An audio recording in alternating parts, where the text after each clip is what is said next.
So hi, we're with Executive Council candidate Joe Kenney. Joe, how are you this afternoon? I'm doing great, Connor. Great to see you today. Joe, so, can you tell us a little bit about where you're from? Well, I'm from a little town called Wakefield, which is in southern Carroll County. I grew up there. My first grade teacher was Maxine Chaborn. And I'm from a small business family, restaurant owners and auction barn owners. And so as a kid, I picked blueberries and, to help pay for my clothes for school. And I also worked at a local camp for many years as a pot washer, assistant cook, and then a head cook. And then I worked my way through the University of New Hampshire. And then I served the United States Marine Corps for many, many years. I've been in 34 years in the United States Marine Corps. Have been a state senator for 6 years and also served 8 years in the New Hampshire House. But one of the toughest jobs I ever had was being a local town selectman, where the public is literally that close to you. And you can imagine this time of the year, Connor, when there's potholes, who do they come to say, fix my pothole? And that's your town selectman. But one of the interesting things about being a selectman is that I actually got a chance to work with all of the various departments, like the police chief. I got to work with the department of the highway department. Also got to work with the town clerks, and basically anybody in the municipality who worked for the town. So it was a lot of fun, and that really broadened my experience and wanted me to really kind of advance myself in elected service. One of the greatest jobs in New Hampshire is really being a town selectman. Yeah, so could you tell us a little bit about why you're running for Executive Council? Why this particular office? Well, we lost a legend in that of Ray Burton. Ray Burton and I were colleagues for 14 years in state government. And Ray always said, Joe, you've got public service in your DNA, keep doing it. And when I looked up at the competition early on, I looked at mostly county commissioners that were running for a state government position. Ray Burton himself was Sergeant of Arms in 67 and 68. He knew all the players in state government. He knew the levers to pull and the buttons to push. And one of the things that, having been spent many years in state government, is that I know all the commissioners, I know the directors, and I know how to solve problems for people.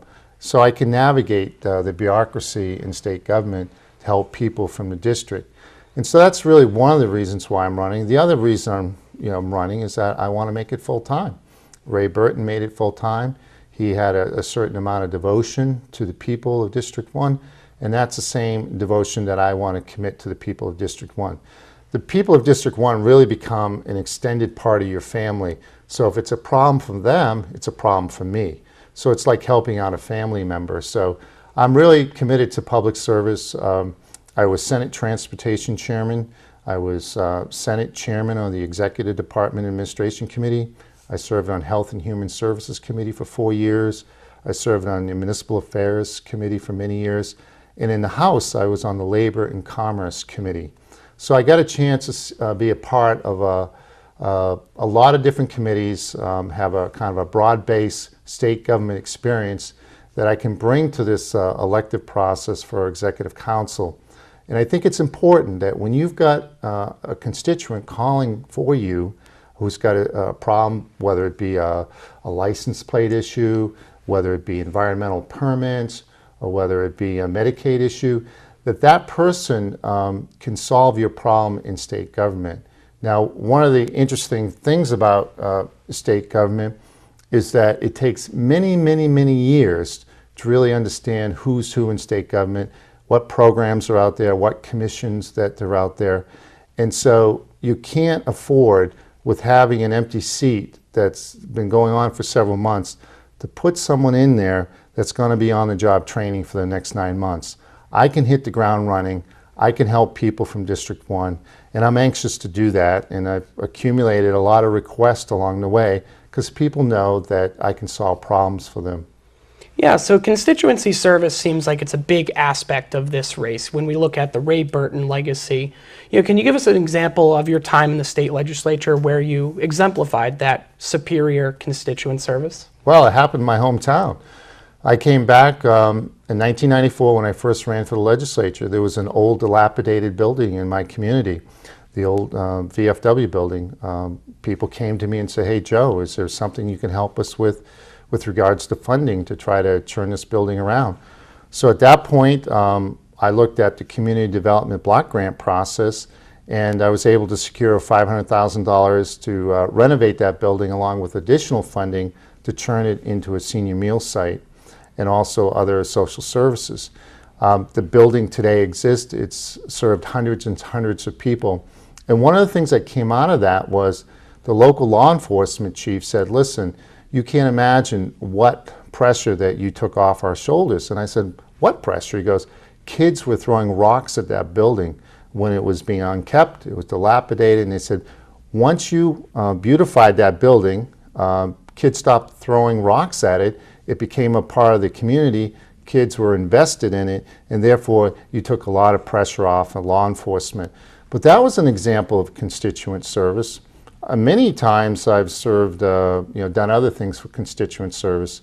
I was very much a big supporter of dental clinic here in Tamworth, New Hampshire, where I had many constituents approaching me with oral health issues, that they couldn't access the Medicaid list in New Hampshire, and therefore I made it a point to support a dental clinic in my district, and lost a lot of political capital in doing it. But it was years later where people realized what I was trying to do was the right thing. And today we have a wonderful dental clinic in Tamworth, in my old Senate district, that has helped the underserved and the low to moderate income folks to have access to oral health, which is very important in the state of New Hampshire, particularly in the rural areas.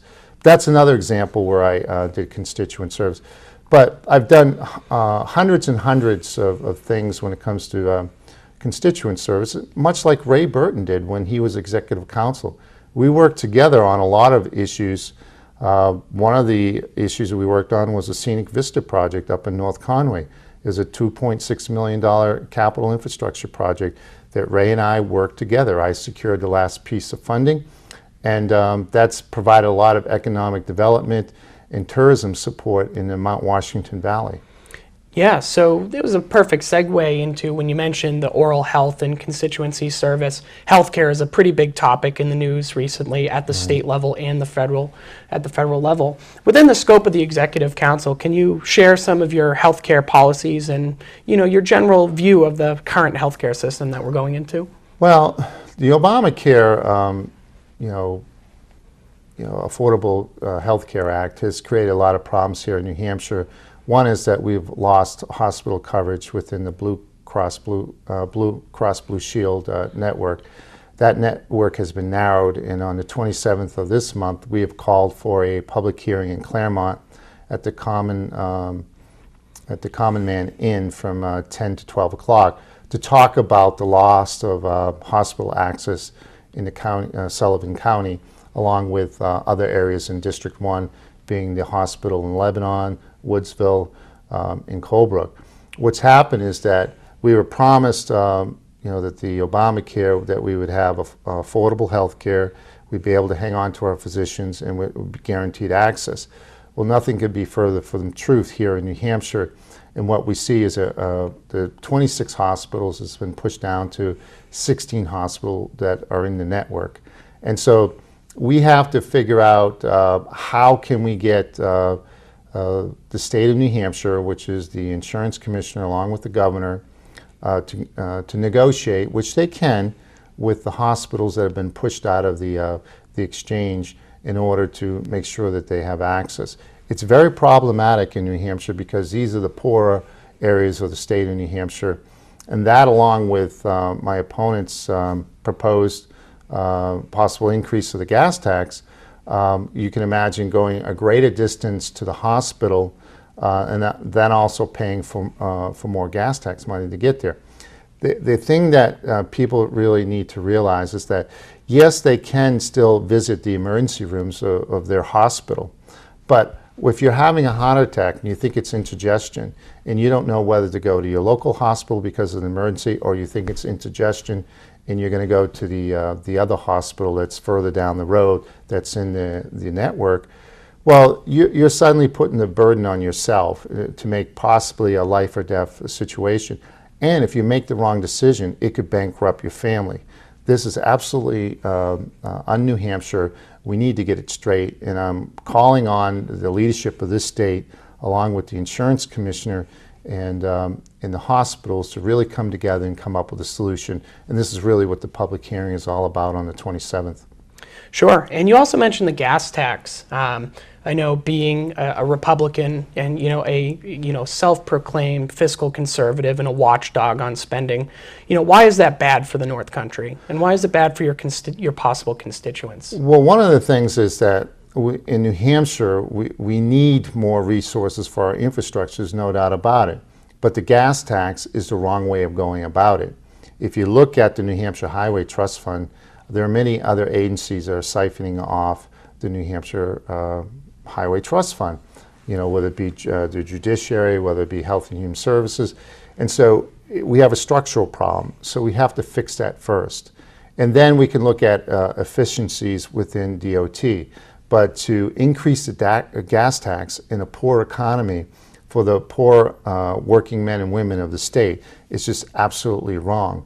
And, my opponent in the Meredith debate was asked that numerous times, but he steered away from actually giving an answer.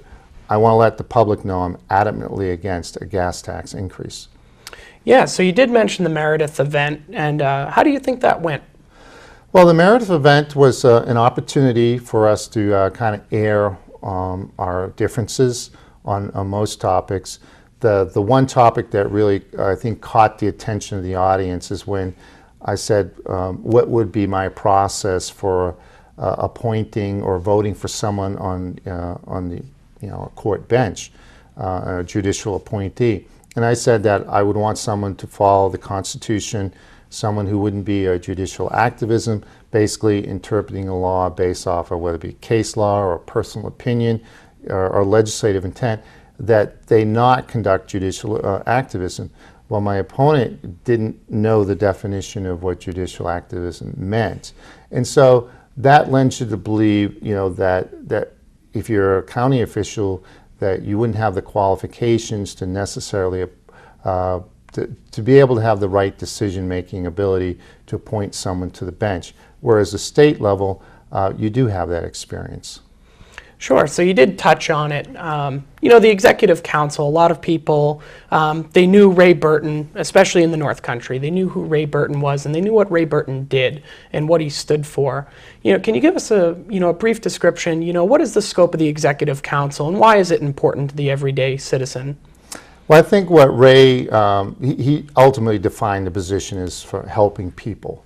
And I look at it is the Executive Council is really a position to help people navigate state government. And at the end of the day, it's that 911 call that you make to your Executive Council because you have a problem in state government. And that's what Ray Burton defined that position as. He didn't make it an ideological position. He made it nonpartisan. And I want to make it nonpartisan. I want to make sure that people, that I make myself very approachable, that they understand that they can go to someone and help get their problem solved in state government. Now, there's some strict responsibilities of the Governor Council. We vote on, $5.4 billion worth of spending, and the majority of that will come through Governor and Council. So I've always been a fiscal conservative. I'm going to be a watchdog for the taxpayers to make sure that those contracts meet the spirit and intent of the people of New Hampshire. So it's very important that you have someone who can go through those contracts and make sure that they're responsible in nature. Secondly, we appoint commissioners and department heads and make judicial appointments through the Governor and Council process. And that's very important, that you have people of New Hampshire values who are going to represent people in these very critical positions, and that they have the qualifications and that they are deep-rooted in New Hampshire. Now, one of the other things that I've proposed that I will do, there's over 300 people that serves on these boards and commissions in state government. I want to make sure that our people in District 1 have the opportunity to serve on these boards and commissions, and I will fight and advocate for them. Could be a public access advisory board, it could be an automotive technology commission, or it could be something to do with the Christy McAuliffe Planetarium Commission. Whatever commission it is, I want our people to have an opportunity to serve on these commissions. And finally, the Governor and Council really roles and responsibility. We act really as a checks and balance to the governor. So anything that the governor is proposing from a spending standpoint, that we can either agree or disagree. As I always say in Governor and Council, you got to count to three. And so it's important that you have someone who's a fiscal conservative, who's a watchdog, and also is looking for qualified people to serve on these boards, commissions, and on the benches here in New Hampshire. So as a fiscal conservative, in your time, in the state legislature, is there a particular ideology that you'll bring to the table versus your opponent, Mike Cryons? Well, I don't want to get into ideology so much, particularly from a constituent service standpoint. It's really about people and putting people first. But I will say I'm a fiscal conservative. I always consider myself as kind of a Reagan conservative, someone who's mindful of the tax dollar, and treats it as though it were a household budget. Now, the state police are going to be taking home to each executive council these big stacks of contracts that we're going to be reading before we come to the Governor and Council meeting, and we'll have an opportunity to sift through it, many days before it. But that approach will be, okay, is this essential to the state of New Hampshire? Is this something that is financially, prudent? And is it something that a household kitchen budget that someone, the head of the household, will approve to? So that's going to be my approach. It's really kind of a conservative fiscal responsibility approach to these state contracts. Now there's another part of the roles and responsibilities that we oversee pardons as well. Pardons hearings come before the Governor and Council. Although they rarely do come before the Governor and Council, that's something that if there's been a misdeed or something that to correct an injustice, that there is a process for that to happen via Governor and Council as well. Yeah, so moving into, when elected and when and if you are elected, what is something that you would really like to tackle and something that you want to take on as your own personal, is it constituent service? Is it? Well, that's a good question, Connor. The North Country is hurting. It's all about jobs. And you have to look at opportunities where you can encourage new companies or pre-existing companies to expand, in that area of the North Country. When I was in the state Senate, I helped bring in a company called Loftware from Maine, which is still exists at the trade port in Portsmouth, New Hampshire, where there are 40 or 50 jobs that were created and brought into New Hampshire. You have to, Ray Burton had the magic touch when it came to this, is that he built relationships within the business community to help them either expand their business or to bring a business to New Hampshire. That is the same type of model that I'll bring, whether it be the North Country, the Upper Upper Valley, or to the Lakes region.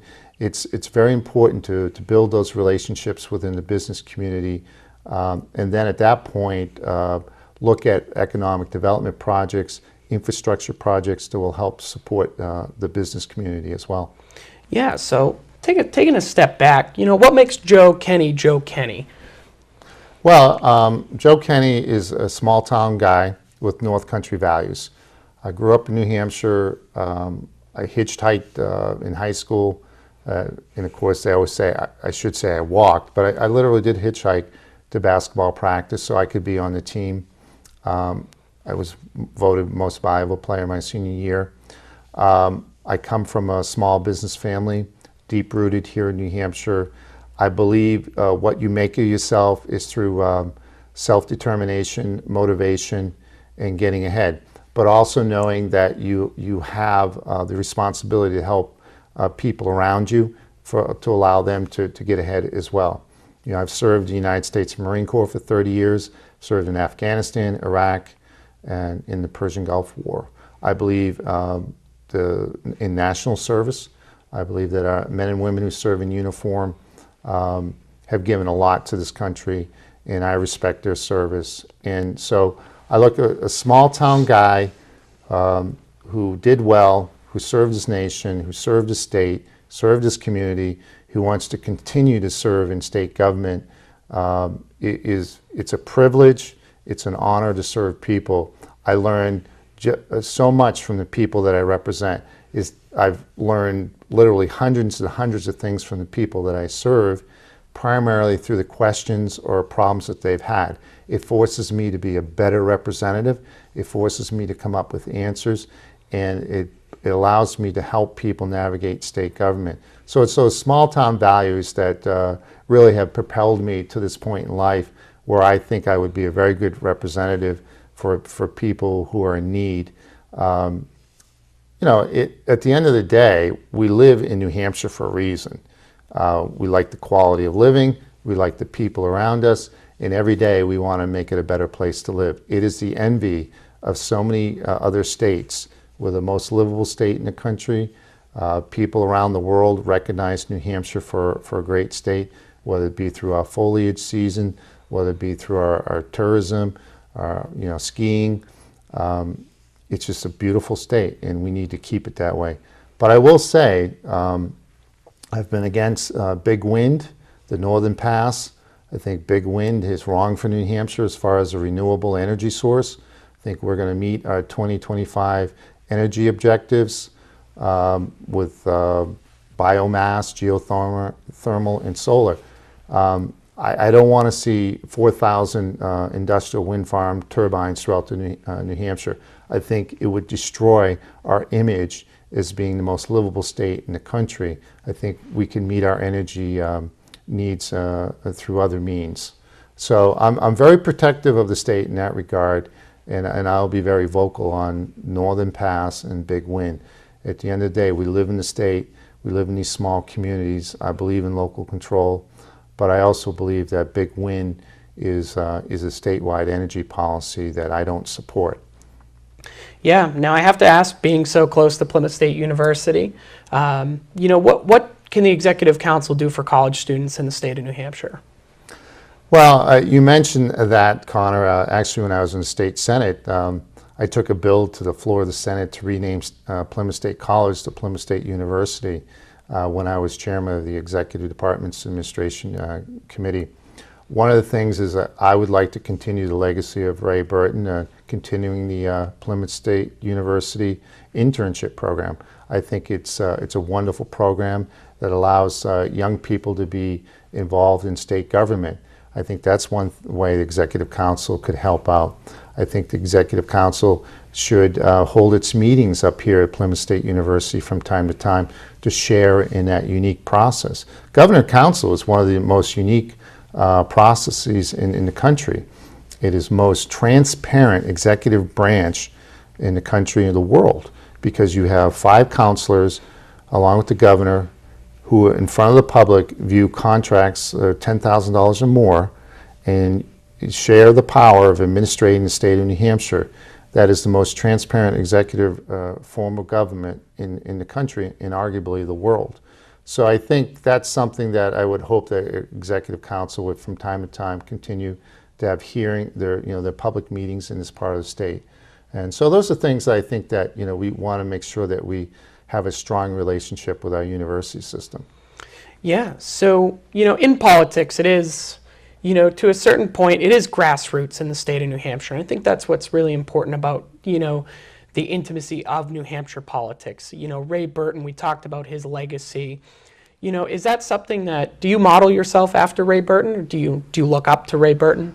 Well, one of the things is, Ray would say this if he were alive today. He would say, listen, you got to carve out your own brand of leadership. We all respect Ray Burton's public service, and we want to emulate that. But Ray would want you to carve out who you are and how you're going to represent the district. There's many things that I would take from Ray Burton's public service that I would steal. And one of them would be his outreach program. Basically, he created a schedule where he would get around the district, each parts of the district. I would want to continue that. That's important. I mean, he built the roadmap for that, so I would want to continue that. I would want to pass something out so people would know who to contact as far as their executive counselor. I would want people to know that the executive council seat is, particularly in the North Country, or this district, where it covers 70% of the geographic area of New Hampshire, that executive counselor phone number is there. It's their 911 to navigate state government. So all these things that Ray was noted for is very important. But at the same time, I'd like to carve out my brand of leadership, which I'd like to be more involved in the legislative process, being a 14-year legislator, to get more supportive of some of the legislation that would support the 1st District. So I could see myself, doing something in that regard. Also, there's a committee called the GELCAR Committee, which is basically the Joint Legislative Rules Committee, that I believe that any state department agency that is presenting rules, that they put a draft online so the business community and the citizens could view these administrative rules before they actually take effect. Because if the wrong rules are passed, they could put a business out of business. So I would want to be active in that regard. So while I would follow a lot of the constituent service model of Ray Burton, I would also want to carve out my own brand of leadership. Yeah. So you have an opponent, Mike Cryans. He's running for the same spot. Why Joe Kenney? Why not Mike Cryans? Well, I think I have and I know I have the state government experience of 14 years. I've had many leadership positions in state government. I respect Mike Cryans for his service as a county commissioner. My wife is a county commissioner, but I don't think that's the right level of experience for executive council. Like I mentioned before, Connor, Ray Burton was a sergeant of the arms. He knew state government before he ever ran for executive council. And I think that's a qualification that you need, particularly in a 9-month special election position. Whoever is elected come March 11th has to hit the ground running. They can't be on the job for 9 months training and trying to figure out which numbers to call when people call them for constituent service. That state directory is a very thick directory. I've been in and out of that directory for 14 years. I know the commissioners, I know the division heads, I know the people to call. Could be the Dam Bureau, could be Water Resources, it could be anybody in healthcare, it could be anybody with the Department of Safety. Whatever agency, whatever division, I know people in state government that are going to help out people in District 1. I think that is really the is why I'm running, because I think I can help people solve their problems. And you would say that's what the executive council should be, is about helping people in constituency service. Absolutely. Number one, you got to help people. Number two, you got to be committed. And number three, you got to provide a lot of leadership on the issues of District 1. Those are three important qualities that I think an executive council has to have. Well, Joe, I thank you for your time, and I wish you the best of luck. Thank you, Connor. Thank you for the great interview. Appreciate it. Thank you, Joe.